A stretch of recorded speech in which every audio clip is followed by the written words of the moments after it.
Bonjour à tous, le CAC 40 après avoir ouvert en hausse perd actuellement 0,7%.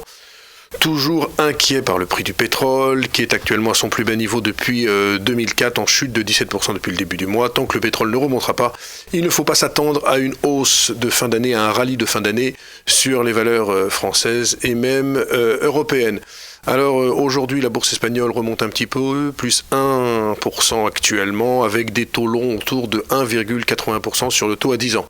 Il faut bien comprendre qu'il y aura sans doute un gouvernement de coalition en Espagne. Est-ce que Podemos en fera partie? Nul ne le sait pour l'instant. Le parti Podemos anti-austérité a eu 69 sièges au Parlement.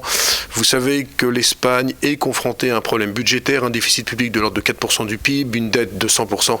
Ce qui veut dire que si on faisait rentrer le parti Podemos au gouvernement, ce serait assez problématique pour remplir tous les objectifs voulus par le traité de Maastricht.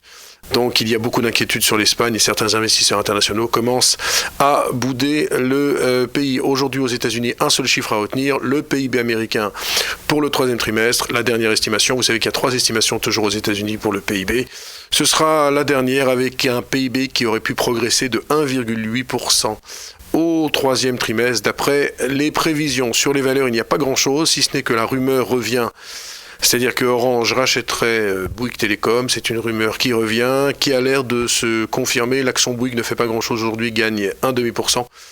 Il y a pourtant beaucoup d'incertitudes autour de ce dossier, notamment le fait que les deux opérateurs auraient plus de 50% de parts de marché dans le mobile, ce qui serait difficile, ce qui ferait certainement bondir l'autorité de la concurrence. Bref, c'est sans doute le feuilleton de cette fin d'année parce qu'il n'y a vraiment plus beaucoup de résultats d'ici la fin de l'année. Voilà, très bonne journée à tous.